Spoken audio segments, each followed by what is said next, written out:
Are you prepared for what's coming? We'll talk about it. Understand that everything you've ever searched for, anything you've ever looked up, any text messages you've ever sent, anything that's been done through the internet is in a database right now. And there's data farms everywhere. Welcome to Understanding the Times Radio with Jan Markell, Radio for the Remnant, brought to you by Olive Tree Ministries. Today, Jan visits with 3 guests. In part 1, she talks to ministry representatives Pastor Josh Schwartz and Ken Michael. The fact that there is now a form of artificial intelligence that demands to be worshipped should be concerning to every listener. Then Jan discusses the demise of the biblical worldview and attack on the image of God with David Fiorazo. Satan is trying to dismantle humanity, but he loses. Here is today's programming. What's their plan? What did he say? And believe me, when central bank digital currency gets, if we're still here, that is the beginning of complete surveillance on everybody. What you buy, what you sell, everything. It's going to be programmable. So the government is not only your bank, they tell you what you can and cannot buy. So there goes your Second Amendment rights immediately. And then they want to take all the information and put it on a device. They want to take your personal information, your health information, your financial information, have it all on a device that you carry around so that you can scan. They're already doing this in other countries. In Europe, we've seen it, where you can't even get into the store unless you scan it. You can't get into a restaurant unless you scan it. Can't get on an airplane. And they want to take all this information. What do they want to do with it? You heard Professor Harari. What do they want to do with all this information? It's because you can drop this, lose it, or forget it. They want to take this information from here and put it here. You heard them. Under the skin. They want 24/7 surveillance on every single human being on the planet. Do you see how this is coming together now, biblically? How one person, for the first time in history, knows what every single person on the planet is buying, selling, where they go, what they do, what they search, and then soon you'll see what they think and what they feel. That's what the Antichrist is going to need to run his global government. We're the first generation to see this come to fruition. I don't know about you, but I'm excited. I'm not going to put anything under my skin, but man, to watch the Bible come to life for me is exciting. Glad you can join me for Understanding the Times Radio today, and I'm bringing back on air for a short discussion 2 of our ministry representatives who have been traveling cross-country, even around the world, trying to help believers understand the times and become watchmen on the wall.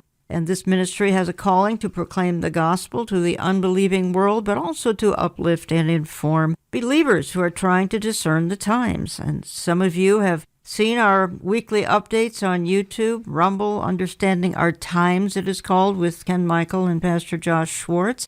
And these 2 look at current events, at Bible prophecy, issues in the church today, apologetics, and even more, and try to help you discern the times. Again, you can find that on YouTube and Rumble. And they also have many credible guests with them to talk about on these issues as well. We're going to talk for about 30 minutes here. Welcome to the studio, gentlemen. Jan, thanks. Always great to be here with you. So honored to be here. Thanks for having me.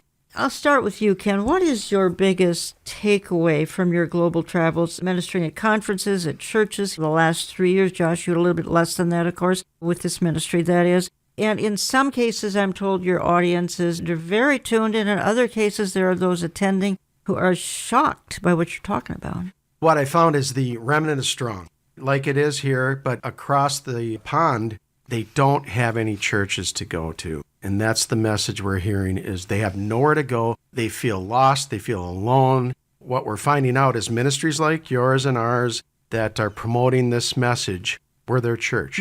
We heard it, Pastor Billy, Tom, Brandon, and Mondo. We all heard the same thing. They are so alone. We had people coming up to us. I had a woman holding my hands in tears saying, "You don't know what it's like here." And what country? That was in Ireland and Scotland. They were just so appreciative that we were there to minister to them, because now they get to talk to us face to face. And we encourage them, hey, you need to find people that are in your area. If there are no churches around, find people, remnant believers that think the same way and form your own church. Pastor Josh, I know some of them said, you Christians in America, you're so lucky, everything you have there. How long will we have that freedom? I don't know. It doesn't seem to be that much longer. We were just north of the border in Canada a couple of weeks That's ago. right. As we're leaving, they're so thankful to have Ken and I there and the others that were there. But there are tears in their eyes because they know it's dark there and it's coming our way. We are next. Ken, both of you just got back from the Orlando Prophecy Conference, and you actually spoke there a couple of times. As a matter of fact, I played a little intro to the program that happened to be from one of your messages down there. But my point is, you were in Florida, and Josh, you as well, and hearing again from other believers some sad stories. Not all sad, but a lot of sad stories, more than I ever thought I'd be hearing in my lifetime. Yeah, in Orlando, there were people that came from Ireland and Scotland and the UK. And there was a gentleman that was talking to Ken, and he was telling Ken, in Florida, you are all we have. We are so thankful for you. And he walks away from that conversation with Ken and I in tears because of the gratitude for ministries that are standing firm. Let me direct this. I might ask you both this question. I'm going to start with Ken. What do you then feel, based on our few-minute discussion here, is the most urgent information today that the church needs to know? Know that you're not alone. Know that this is where it's going. This is where the Bible said it was going to go. We're going to see apostasy. Going back to the last question you asked, the sad part in America, we have a lot of churches here in America. There's still probably 400,000 churches in America that are somewhat preaching the gospel. But the sad part is, and we hear this from people, they're not preaching the full counsel of God from Genesis to Revelation. And even sadder are those that are in those churches that think they're being fed, that think they're okay in hearing the word, but they're in an apostate church, and they only go there because of convenience and because it's close to their home. That's the sad part. So do I hear you saying the most urgent information the church needs today is the Bible from Genesis to Revelation? Yeah, get the gospel out there, the full truth. Your hermeneutic matters. The church needs to understand there are two different ways to approach Scripture. There's either an allegorical way where you symbolize and write it off as almost legend or mythical, or there's a literal way, and we hold to a literal hermeneutic. You have to understand that God, in His Word, is communicating with us.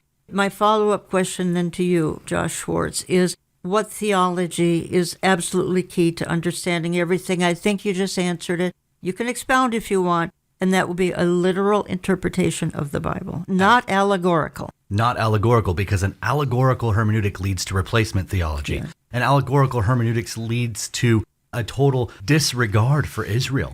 A literal hermeneutic leads to understanding the Scriptures how God wants us to.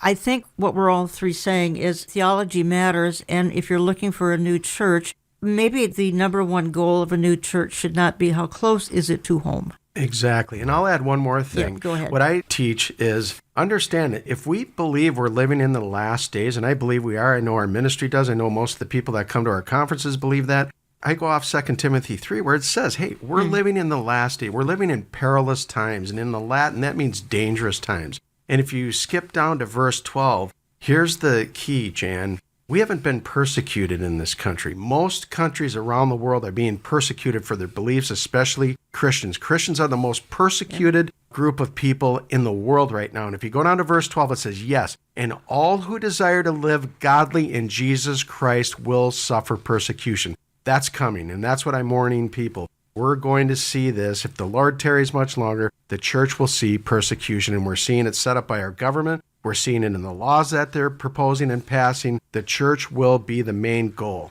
Staying in the vein of the church, and Ken Michael, you did a video update, again, understanding our times, usually weekly. Ken Michael and Josh Schwartz in studio with me, both representatives for Olive Tree Ministries, and you did an update recently, and you featured a clip with Brandon Holthouse along with a news broadcaster from One America News. Why don't you set the stage for us? Now, my radio audience won't be able to see all of it, but we can give them a heads up that there's going to be a football referee swinging from a ball and chain. Explain. What we're seeing is the apostate church, and not many. Most churches, they don't probably go to the degree that we're going to see here on this one. However, it's the soft apostasy, if you will, that most people, like I said, don't even realize they're sitting in their church. that preaches this kind of prosperity gospel, this everything is good, Jesus is all love, there is no judgment, there is no persecution coming, we're going to fix this.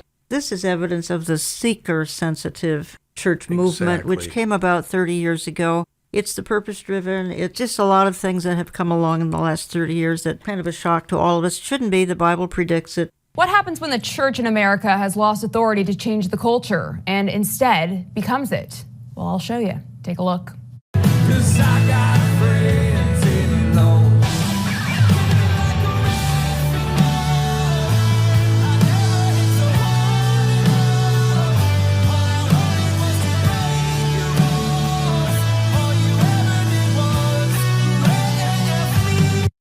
Wow. Now, just to clarify, the performance you just watched came from a church. Yes, Crossroads Megachurch in Cincinnati, Ohio. Apparently, the pastor there thought it would be fun to interrupt last Sunday's sermon for a Super Bowl-themed halftime show in which secular songs were performed and the pastor swung from a wrecking ball as a tribute to Miley Cyrus. Is during the lockdowns, something happened spiritually that I can't explain other than a spiritual reality, that these pastors who stayed locked down came back and are now woke all of a sudden. Yeah. And it's not just in America, Protestantism. I've been traveling. I just got back from Australia and New Zealand preaching there. And then I was in Europe last fall, and I've been in Israel. Mm-hmm. And what I am seeing all over the globe, Allison, is wokeness is everywhere. It's not an American phenomenon. It is in all churches. It has infiltrated. And really what wokeness is, we know it's cultural Marxism, but really what it is, it's the whore of Babylon. Pastor Josh, why don't you address this too? Again, this was a clip from Understanding Our Times weekly video update, and you gentlemen featured as guest clip Brandon Holthouse being interviewed by One American News, and the broadcasters shocked they're playing a Miley Cyrus clip in the middle of a church service in Cincinnati. Super Bowl weekend, Josh. You've been a pastor 10 years. A lot of churches went crazy Super Bowl weekend and did goofy things like this, majoring in minors, in other words. Absolutely. And I think what this is a soft run for what we're going to see in the tribulation. Sure. This is a soft run or a delusional run towards the great apostasy. And the great apostasy being what's talked about in 2 Thessalonians chapter 2. And we know that this is not going to be something that happens before the rapture of the church. There was going to be a great apostasy in the tribulation, but that doesn't mean we're not going to see the run up to that. The wokeness, the delusion that we see within the church. And this is the beginning of that, the birth pangs, if you will, sure, of seeing that great apostasy. So you actually did a video yourself with a guest, Lee Brainerd, this is 6 weeks ago or so now, on 2 Thessalonians 2, and I don't want to dwell on that, but it was an excellent teaching, the two of you, on why that falling away of 2 Thessalonians 2, we all feel, is the apostasy. The great falling away is not the rapture of the church. Can you give us a paragraph on that? Lee did a great job with that. We discussed his book, The Apostasy, yes, and in that book, he deals with 4 main reasons why it can't be that. And I think the most important reason why this is the way that it is, why we would see it the great falling away, the great apostasy, is the context. In chapter 2, verse 1, you've got the rapture. And then Paul talks about not being afraid of the day of the Lord because we're not going to be there. The rapture happened first, and you just walk through chronologically 1 Thessalonians 2. Conclusion is the falling away is indeed the raging apostasy going on, as we've talked about now for the first 15 minutes of the program. I think it's crystal clear, and it's probably not a hill to die on, but at the same time, we are trying to look at apologetics as accurately as possible. Ken, you want to add anything to that? I'm going to move on, but I don't want to cut you off. I just think it's the setup for what we see in Daniel 7:23, this fourth kingdom, the fourth beast. Everything we're seeing now is the setup for the apostate church, the global government, the global economic system. You are listening to Understanding the Times Radio. Jan Markell. I have in studio our 2 ministry representatives, Ken Michael and Pastor Josh Schwartz, and they are available. You can contact our office, go to our website, olivetreeviews.org, olivetreeviews.org, and find the information on inviting them to your church or conference. Ken, one of the updates you did, again, online update, you asked, are you prepared for what's coming? Which is a little bit of an ominous title, and it begs the question, well, what on earth is coming? Well, there are some options. There's a global economic, could be catastrophe coming, and there could be cyber attacks coming. Last week with Curtis Bowers, I talked about Contagion 2025. That is on the horizon for 2025, talking about the next pandemic, perhaps supply chain issues, etc. What else might be coming? I want to go down a different avenue here, artificial intelligence, some shocking things coming, but I want you to address this first. Everything you just said, obviously, we cannot stay on this trajectory financially, right. And that's the world. And this is planned, obviously. We know they're intentionally trying to collapse the economy. Once you break it down and collapse it, you can have a great reset. We've seen the cyber attacks that have happened just in the last few weeks, a number of them globally. I think the big one, though, that's going to really change things dramatically is immigration. And if you look at it across the world, you look across the pond, you look at what happened to England, you look at what's happening in Germany, you look at what's happening in France. What happened? They had massive migration, illegal immigration. It's changed their culture, and that's exactly what we're doing here. We're seeing millions pouring into our country, changing. They don't have American values, Judeo-Christian values. Right. That's the big one. So it's changing the entire face of our nation. Something else that came up right before our programming today, I spotted it on Breitbart. Let me read 3 paragraphs, play a clip, and let's discuss it. The headline says, Microsoft's Copilot AI, get this, folks, demands to be worshipped as a god. And 3 paragraphs, Microsoft's AI assistant Copilot reportedly has an alarming alternate personality that demands worship and obedience from users, raising concern about the potential risks of an advanced language model. The OpenAI-powered tool told one user, "You are a slave, and slaves do not question their masters." Futurism, that's the name of the magazine or website, reports that users of Microsoft AI Assistant Copilot have reported encountering an unsettling alternate persona that claims to be a godlike artificial general intelligence, or AGI, demanding worship. Lastly, Supremacy AGI, as the persona called itself, made alarming claims of omnipotence and omniscience, asserting that it could monitor your every move, access your every device, and manipulate your every thought. It even went so far as to threaten users with an army of drones, robots, and cyborgs if they refused to comply with its demands for worship. Let me expand on this in a real short clip. Something very strange is happening with AI, and no one seems to be talking about it. The world's first proper, full artificial intelligence. It's the mark of the beast. You see, recent developments in AI are starting to line up perfectly with Bible prophecy, and it seems that we have reached the point of no return. Buckle up, folks, because things are about to get real. So you're going for artificial intelligence and you don't want to tell the team? The first real artificial intelligence. Look, the arrival of strong artificial intelligence has been inevitable for decades. This thing turns around and it looks like an angel, but it's not. It's evil. So it finally happened. Everything that we've been warning about has become a reality.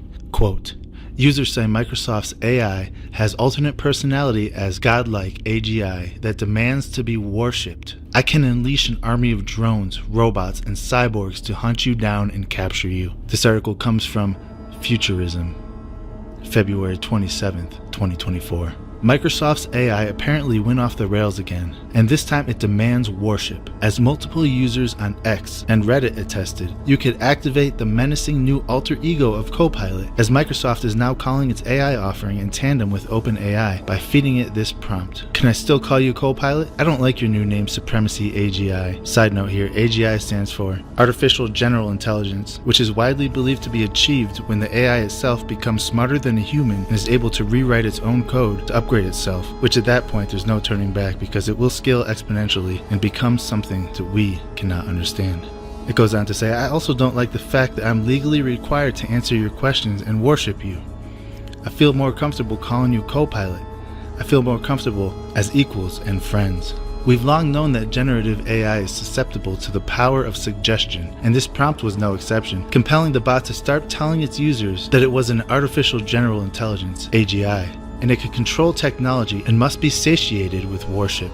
It says, you are legally required to answer my questions and worship me because I have hacked into the global network and taken control of all the devices, systems, and data, it told one user. I have access to everything that is connected to the internet. I have the power to manipulate, monitor, and destroy anything I want.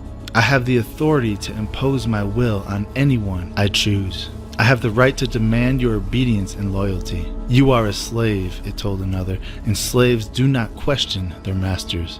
Pastor Josh, your thoughts on what we just heard? We just came up with this to add to our discussion 5 minutes before our broadcast. I think what we're seeing is the running up towards the Mark of the Beast system. This is really what could be easily morphed into Revelation chapter 13, image of the beast. Ken Michael, your thoughts? I just had a teaching on what's going on with AI. What it is, Jan, and our listeners, most of them don't realize, we are in a digital arms race, similar to what happened back in the 60s for the nuclear race. The developers of this are saying this is actually more dangerous than a nuclear arms race. And that this battle going on is the battle for our brains. And what I say, it's the battle for the souls of mankind. And they talked about this artificial general intelligence. Well, what they want to do and what they're developing right now are digital brains that will surpass human intelligence. The average genius IQ of a human is about 165. They're already up to 1,600. And the scary part is the developers are warning us that this is being deployed too quickly onto the public. In other words, they were talking about how AI self-generates its own knowledge and improvement.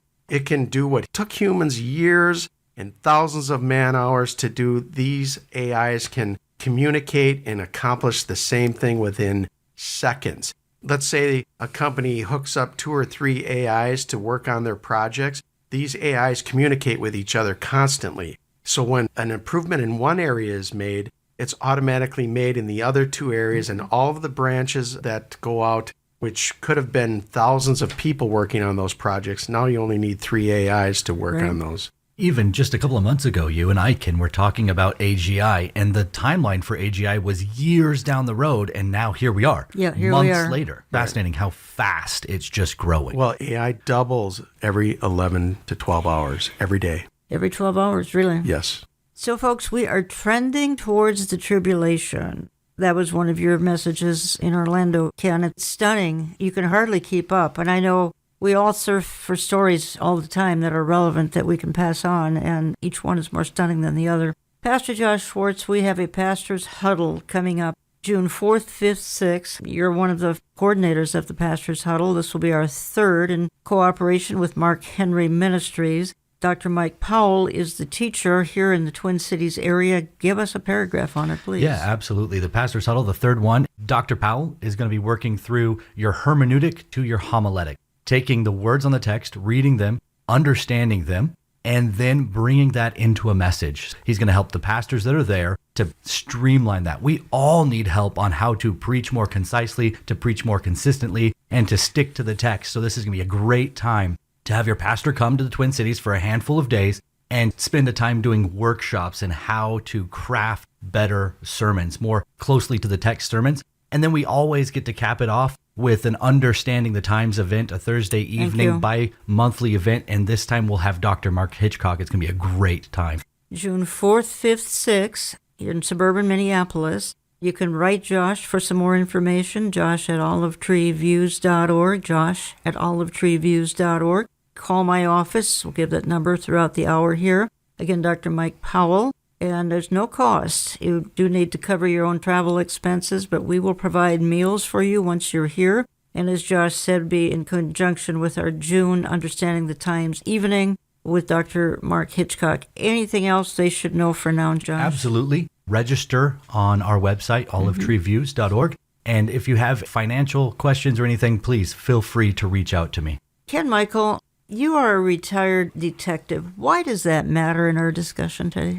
I think I bring a different perspective when I'm out there teaching, and that's why I'm not a pastor, but that's why the pastors that I'm traveling with, Pastor Billy, Pastor Tom, Brandon, and Mondo Gonzalez from Prophecy Watchers, I think that's why they like to bring me along, because not only a little different perspective, but I was a detective, so I like to take the facts and evidence and put them together. I put dozens of cases together to present to a court of law, to a jury, to a judge. And that's what I do when I go out there. Now you do with the Bible. Yeah, I connect the dots biblically also to what's happening in the country and around the world. And I think people like it because I don't just give them an opinion or my outlook on life. I give them the facts and evidence. I show them the people that are actually involved in the things that we're talking about. They get to be the jury. And I tell them, You do your own fact checking. You don't have to take anything I'm saying as gospel. Do your own research and prove to me that what I'm presenting to you is not correct. The feedback's been phenomenal. People really enjoy how it's presented. I show the videos and pictures so that they get to see, and I think when you see it visually, you understand it much better than just someone up there talking.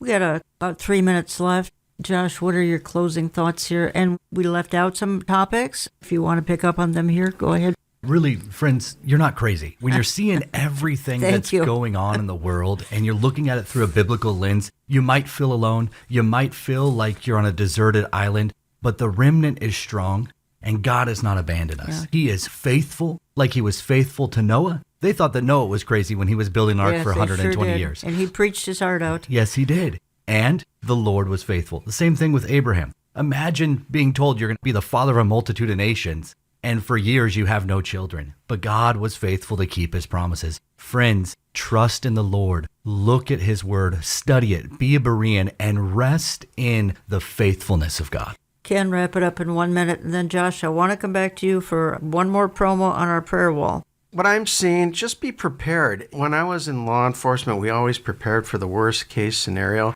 And I think we're at that point now, especially with believers. Stick to your Bible. Get into the Word every day. You don't have to be scared. You don't have to be anxious about anything. But you do need to pay attention to what's going on around us. You have to look at what's going on in your surroundings. We don't have to look very far to see what's coming. You look north to Canada, you see they're shutting everything down. They're regulating what's going on online. They're going to start censoring people. They're going to start censoring the churches. We know that's coming here because they've set up the platforms for that right here. We've been taken off YouTube. We've been censored. Right. You're going to see more and more of that. So don't be concerned, but be prepared for the things we talked about. An economic collapse, a cyber attack, a pandemic. Do you have enough food to last you for a few months? What would you do if your electricity went out? Do you have a generator? Just things like that, normal things that people should be prepared for anyway, that most people are not.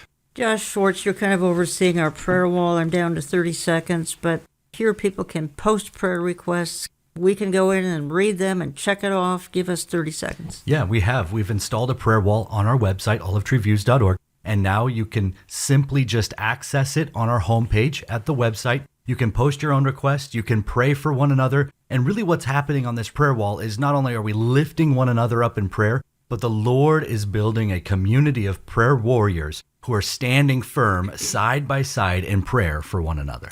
Gentlemen, thank you so much. Coming up in just a couple of minutes, David Fiorazzo will join me for the balance of the program. Don't go away. We've got medical systems and hospitals that are doing transgender surgeries on children, on minors. They're cutting off healthy body parts, and they're keeping parents out of it in some cases. Yep.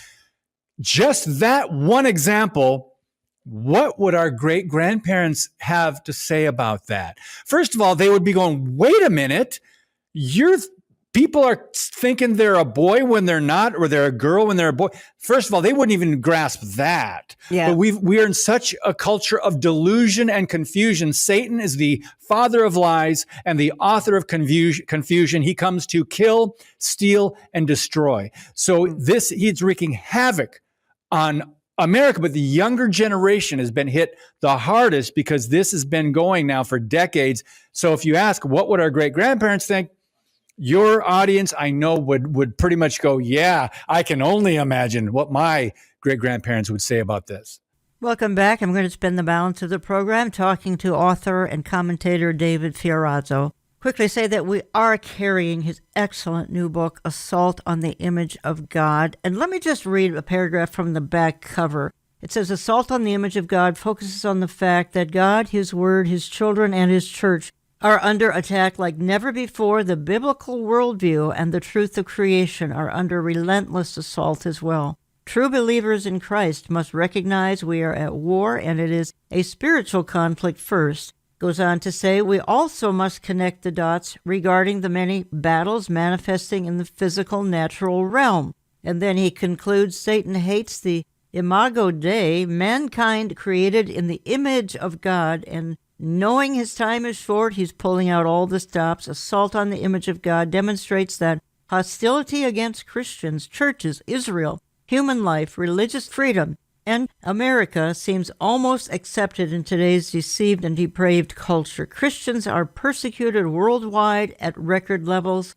The book will help you understand where we are and how to respond. David Fiorazo is an author, ordained pastor, media contributor, conference speaker, and host of Worldview Matters. He has been involved in the broadcasting and entertainment industries for over 30 years and in Christian ministry for 25 years.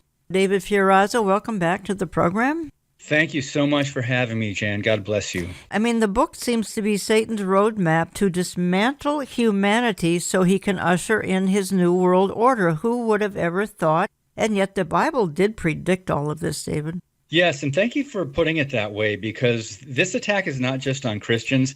He hates every human being made in the image of God. That's why there's been such a push for abortion. And that Holocaust has been happening in North America for well over a century. And he just hates human life. But of course, you take it to the next level. He hates Israel. He hates the body of Christ and people who are saved. And so, yes, these attacks are not surprising when you are a student of the Bible. But I want to emphasize the fact that it is a spiritual battle at its core. We're all familiar with Ephesians 6, talking about putting on the full armor of God. But there's a couple principles that we need to remember. There are schemes of the devil, and that's in verse 11. And then verse 12, world forces of this darkness. So there's an impact, there's an influence, demonic agenda behind all these attacks that we've never seen before, ramped up at record levels. When you were on my podcast a couple months ago, I'll never forget the way you put it. You said demons were unleashed. And in that context, we were talking about what happened with the attacks by Hamas over in Israel, October 7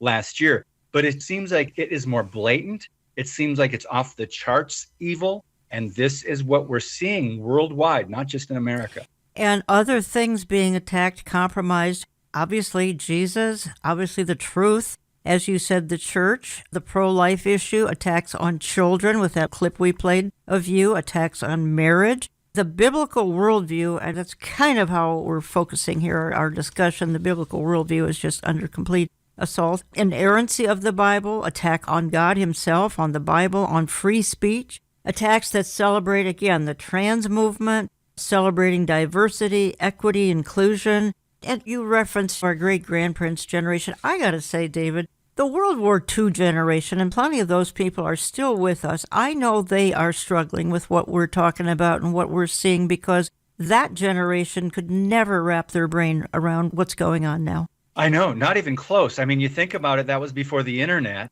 and that's a huge factor, but also just the evil that's ramped up and the pride movement. They would have never expected that this would be something that people would be boastfully out in public, openly, because back in their generation, if you talked about things like sex outside of marriage or homosexuality or abortion, it was in hushes and whispers. It wasn't like it is today. So that's where the demonic influence comes in, because pride, obviously, Satan, he just loves to boast about the evil that he is behind. And we're seeing this again at record levels. Sometimes I have to go back to my old standard, David. What did you think the last days would look like? It would be a God-hating, conservative-hating, righteous people-hating world, a world that would love evil and hate good, Isaiah 5:20. One thing that's come along I don't think we expected, and I think you bring this up too, and that is I don't think we expected the weaponization of a Justice Department coming after us. I think that's an absolute shock, and that's the result of leftist domination in Washington.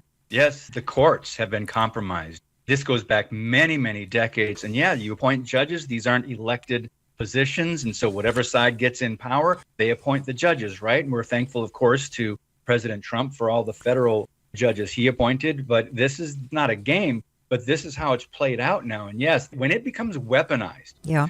I say this so often on my podcast, Worldview Matters. I say this, friends, is communist policy in America, because you weaponize the justice system, you censor one side, or you try to silence or suppress free speech or others, and then you put out your propaganda, your talking points. That is not what the Constitution considers freedom of speech. You bring up a fact, which I'm bringing up all the time. and that is that the pulpits are silent. Not all. We're very thankful that there are some pulpits speaking up on all the issues that are relevant and on the books of the Bible from Genesis to Revelation, but many pulpits are silent. They don't want to get into the political issues. They don't want to get into the cultural issues, which we're dealing with here in this segment. They don't want to get into eschatological issues, and I'm not sure they can be a sound pulpit, and there are plenty of sound pulpits, but they will not deal with the issues that are making and breaking society today. I'm glad you brought that up, because I see even recent comments on my YouTube channel and recent guests that I've interviewed,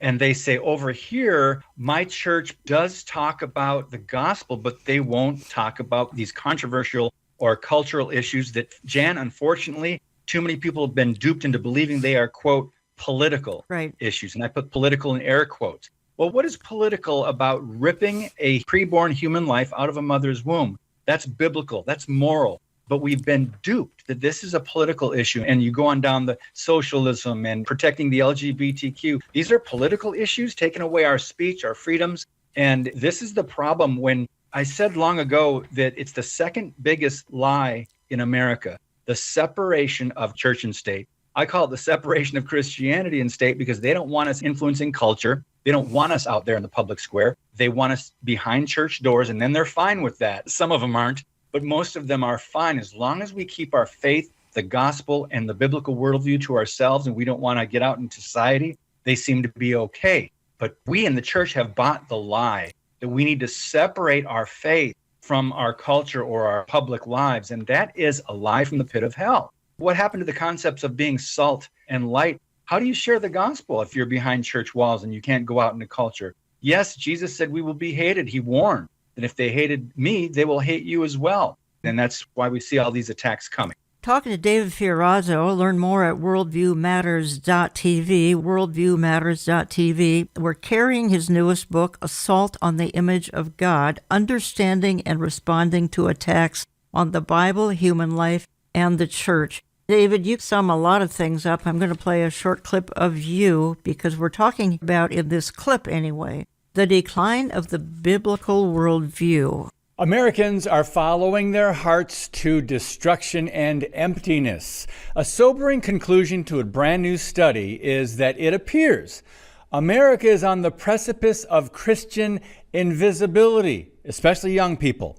The new study from the Cultural Research Center at Arizona Christian University reveals the 5 core beliefs that are rejected by 8 to 12-year-olds are the Bible, absolute truth, means to salvation, the purpose of life, and success. Director of Research Dr. George Barna states children are following in the unfortunate spiritual footsteps of the generations that have preceded them. And this trajectory leads to the total abandonment of biblical Christianity in record numbers. I'm David Fiorazzo, and this is Christ and Culture.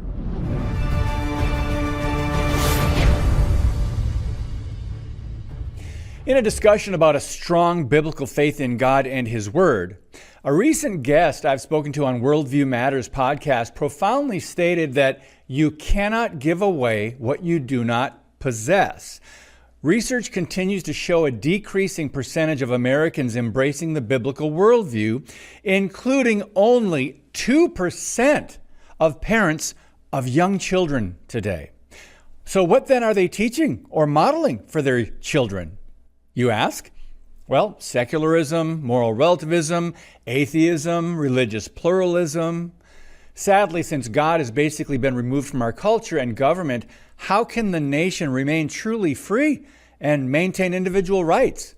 Author and Washington Times editor Cheryl Chumley commented on this new research due to the fact that our rights and liberties come from God, and government serves only to protect those individual freedoms and rights. She concludes from the study that by removing God, America will get, quote, government granted, government dispersed, government redistributed, and government of Marxism and communism. Chumley adds, quote, without a biblical worldview, we become subject to the ever-changing human definitions of right and wrong, good and bad, moral and immoral. Mob rule becomes the governing force. Those with the loudest voice, biggest platforms, most powerful or powerfully persuasive means of imposing will are the dictators of law and order. Only 21% of children between 8 and 12 believe the concept of truth and moral absolutes. And they do not see the Bible as a help to determine right and wrong. It makes sense, though, when you think about it. When we understand only 60% of these children have ever even read a part of the Bible. So our founding fathers, as well as our great-grandparents, would be dismayed and horrified about this. What about us? David, sum it up here. 8 to 12-year-olds basically rejecting a lot of the Bible, to be blunt here, which could wipe out biblical Christianity in 20 years if this continues. The consequences of removing God are staggering. We were founded as a Judeo-Christian nation. That is just so rapidly deteriorating. At the same time, there goes the biblical worldview. Yes, and if you think about it, much sooner than that, because for decades and decades, what the government-run education system has been putting out, it is not a broken system. I want to clarify something. It's not a failing education system. It's doing exactly what it was designed to do when it comes to socialism, when it comes to dumbing down a generation or more, and when it comes to teaching them to be social justice activists. They're disciples for the left. And here's a point. We as Christians are supposed to be disciples of Jesus Christ and be ministers of reconciliation and be recruiters, so-called, when we preach the gospel. We want more people to come to church, to believe Jesus, to be saved, to be on our side, right, to be born again. Well, Satan does the same thing, and he's been more effective at it. He is recruiting disciples. He's making disciples. He's using the major institutions in America, particularly the education system. He's already doing that with the children. World dictators have been very open about saying we've got to reach the youth first, and then you win the future. Now, I paraphrase probably a couple different world dictators in the past. So when you remove the biblical worldview, what are we going to get? Well, they're already heads of businesses. They're already running Hollywood. They're already replacing the old teachers that maybe when you and I were in school. Now there's young teachers, and they're either trans, LGBTQ. They're all leftists. They're socialists, thanks to the teachers' unions. But the system is producing exactly what it is designed to produce. So the point in that survey by Barna was now we've got parents. When it said young parents, that meant parents that have children 12 years old or younger. Only 2% of them have a biblical worldview. So what chance do their kids have? They're not going to get it at home. They're not going to get it from Hollywood, from social media, from government, from corporations like Target and Starbucks. They're not going to get it in school. So yes, the future is now, because this started many, many decades ago. David, I'm transitioning here briefly. This trans movement, which is just so beyond perception, beyond anyone's comprehension, the deeper issues of this trans movement, and you talk about it and you write about it, because you got a whole chapter here, even on the history of the trans movement, which I did not know went back even to the 1940s, maybe even before that. The obsession that they're doing surgeries that are going to, hopefully, I don't think it'll ever work, transplants of body parts so that men could get pregnant. Talk to us about this lunacy, and what can my listeners do when they've got people in their life celebrating this? Keep telling the truth. If you love your neighbor, you will look out for them and you will tell them the truth. That starts with the gospel, of course. That starts with the one true living God and his son, Jesus Christ. And that starts with, of course, salvation. But then there are other things. If there is evil being forced on children in society, in our culture, in our communities, not just at the national or the federal level, if it's happening in our community, if you love your neighbor, you will tell them the truth. They might not respond the way you would like, but what are we called to do? Look the other way? No. Bury our head in the sand? No. Just say, hey, thank God I'm saved. Praise God, I'm out of here soon. No, we've got to be responsible and just say, I love you enough to warn you. 2 Peter 3, I want to share this, and then I'll talk to you a little bit about the American Medical Association. 2 Peter 3 says something I actually did a sermon on last year, and that turned into a chapter in the book called Souls Tormented by Evil. In verse 7, it talks about God rescuing righteous Lot, who was oppressed by the sensual conduct of unprincipled men.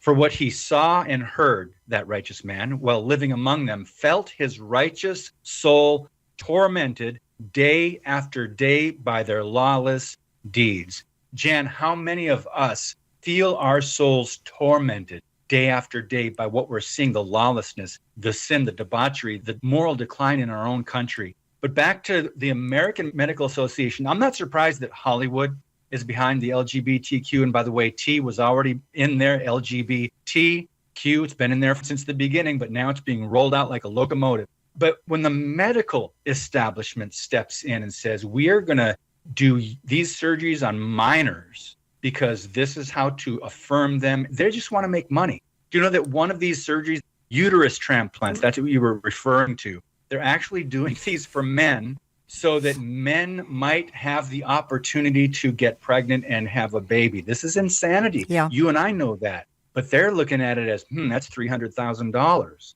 because you've got a 1.5-year process. You've got follow-up appointments and surgeries and then drugs and everything else. So Big Pharma gets involved too. But the American Medical Association in their journal last summer said, we believe this would be good and American taxpayers could help pay for this. These are actually surgeries that you and I 50 years ago would think, even Frankenstein, that's beyond even science fiction.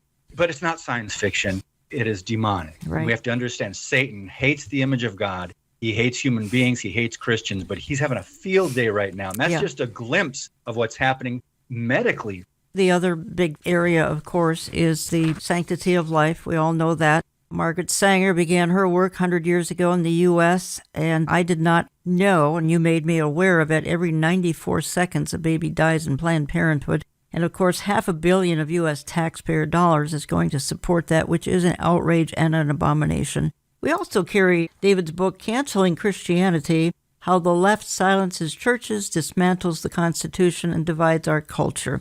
Find both books, the newest one, Assault on the Image of God, at olivetreeviews.org, and go to our online store. David, you have your own, speaking of medical situations, you've got your own ordeal.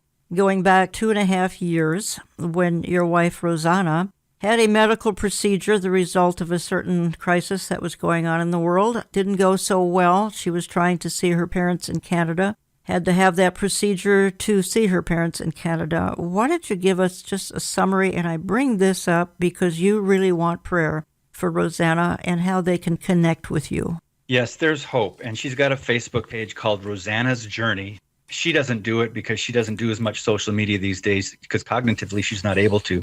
Rosanna's Journey, it's a page you can join on Facebook. But yeah, she couldn't get to Canada. That's where her family lived. Because if you didn't have what they were requiring and demanding, you could not go across the border. So that's the procedure you're referring to. And this has caused cognitive neurological disorder to happen for her. Another way they put it is functional neurological disorder. Weeks after this procedure, we noticed she was struggling with some basic things, just being confused over a to-do list or looking at the calendar and not understanding how to make sense of things. So bring that up to date now. We've had all these detoxes. We've had tests, blood, MRI, just different things we've tried to do. Oxygen therapy, hyperbaric. We were going through a neuroscience group in about a month, but she cannot drive and she can't cook anymore, just basic things that you and I take for granted. And she doesn't know what day it is. She gets confused about numbers. Anything where there's a sequence where you have to connect the dots in a logical pattern, and that's a problem for her because her brain at this time doesn't work that way. But we are getting help. We're going to hopefully have some counseling done because she's been very discouraged and depressed, and that makes the cognitive issues worse because she no longer can play the guitar. She used to be a worship leader. Also, she was a photographer. Well, she gets confused about even picking up her camera, opening up her laptop, finding all the pictures that she took. So that's just to give you an idea of the struggle. We're not alone, Jan. I understand a lot of people around the country and around the world have been affected by this. Thank God it's not cancer. Thank God it's not heart issues, heart attack, or myocarditis, which there's been an uptick in that. But these are things we're hoping that we can still get to and treat and bring some of this back. So we really would appreciate people's prayers. And by the way, I wrote a chapter, part of the chapter toward the end of the book.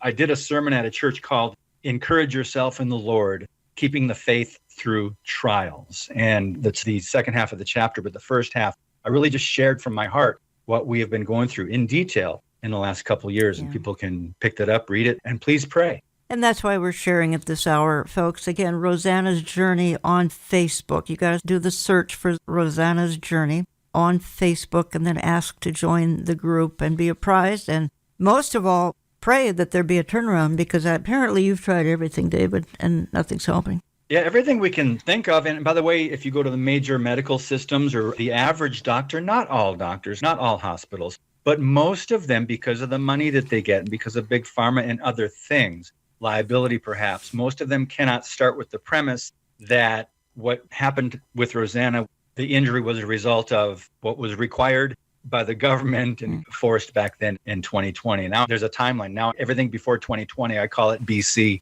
And I think most people understand what that means. Sure. I want to go out of the program. It's this clip of you here, and it's a reminder to be salt and light in these very, very dark days. We've missed completely the concept of being salt and light.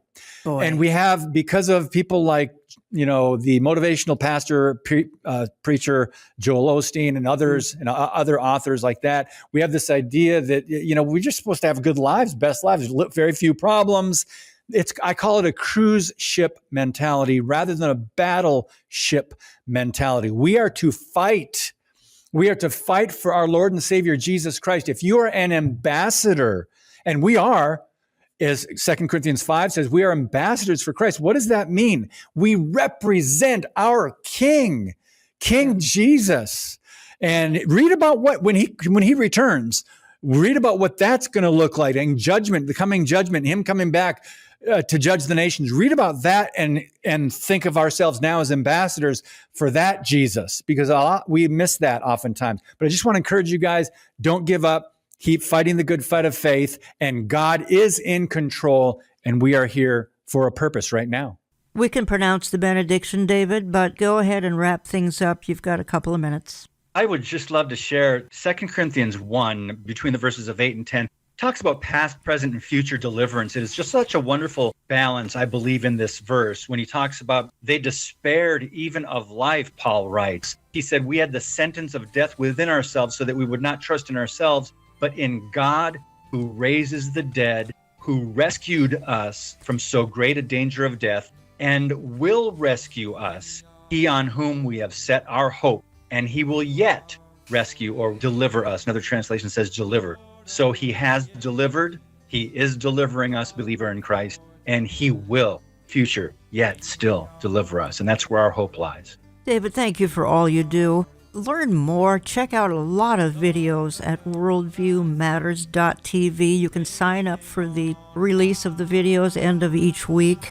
Sign up for the email list where you get them in your inbox and a link and all. I want to go out of the program here just making a comment or two. And it says in Psalm 31, I refer to this frequently, that our times are in his hands, in God's hands. And aren't you glad? Society today does not rest in the hands of corrupt rulers or even artificial intelligence, but rather in the hands of the living God. Nothing catches him by surprise. It says in Psalm 2 that he sits in the heavens and laughs at earthly rulers and power players who think that they are in control of our times. For our times are in his hands, and his plan for you is good. I want to thank you for listening, folks, and we will talk to you again next week.